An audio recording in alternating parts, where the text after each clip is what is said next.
Ever struggled to hold a phone steady while ordering an Uber? What about plugging typos into a pickup or drop-off address? Those are some of the flags Uber could one day use to predict whether its riders have had too much to drink. Uber has a pending application with a U.S. Patent and Trademark Office for the technology that would help the rideshare giant tell drunk riders from sober ones. The idea is still in its early stages, and the company has no immediate plans to start using the technology as described in the application. But as with other uses of artificial intelligence, the technology also raises questions of how it would actually work, and how Uber could use and store data on the health and lifestyle choices of its users. Some privacy experts caution against how the technology could misfire and discriminate against certain passengers, including with those physical disabilities. And they worry that the technology could deter riders who are actually drunk from using the service, and risk getting behind the wheel. We are always exploring ways that our technology can help improve the Uber experience for riders and drivers, said Jody Page, an Uber spokesperson. We file patent applications on many ideas, but not all of them actually become products or features. Uber's patent application, which was initially filed in December 2016, says that when riders request a car, the system collects information about the rider's activity and includes that data in the ride request.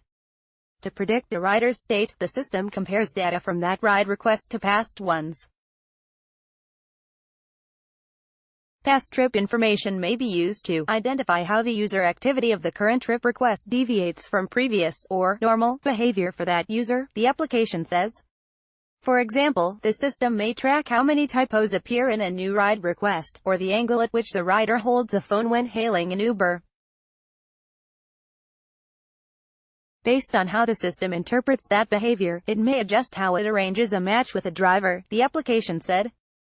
Some examples of trip variations include matching the user with only certain drivers, alerting a driver about the user's possible unusual state, and modifying pickup or drop-off locations to areas that are well lit and easy to access, the application said.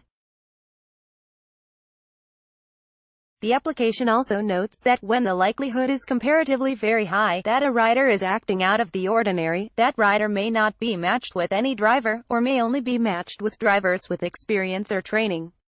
With users having an unusual state. And when the likelihood is comparatively low, the system may match riders normally. It's still unclear how the patent, if approved, would be applied, and whether Uber would make use of it at all. But the patent application alone raised questions of its potential shortcomings and dangers. John Simpson, director of the Privacy Project at the nonprofit Consumer Watchdog, said use of the technology could damage Uber's business model given that many riders rely on the service after drinking and when they know it would be unsafe to drive. Simpson said he worried that the technology wouldn't be able to differentiate drunkenness from other reasons a rider could have an unsteady hand.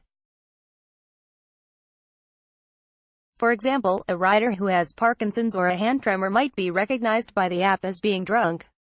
Big, serious concern as it seems to be, there are a whole host of other conditions that might come across as if the person were intoxicated when they weren't at all, and might need an Uber because they're physically handicapped. Simpson said. Jeff Chester, executive director of the nonprofit Center for Digital Democracy, said he worried that riders who depend on the service for their transportation needs could shy away from it knowing that their drinking habits and health data was being collected. And he worried how the system would discriminate against people based on their age or race, as well as how frequently they request rides from certain locations and at what time of the day or night. The technology would be unique in identifying drunkenness in passengers as opposed to drivers, noted J.T. Griffin, Chief Government Affairs Officer of Mothers Against Drunk Driving. Griffin said that one of the best measures against drunk driving is expanding the options for how to get people home safely. But as for whether riders who have been drinking might be less inclined to use the service as a result, that is something that the public will have to decide. Griffin said. And Uber will have to be very careful in how they collect and what they plan on doing with that data.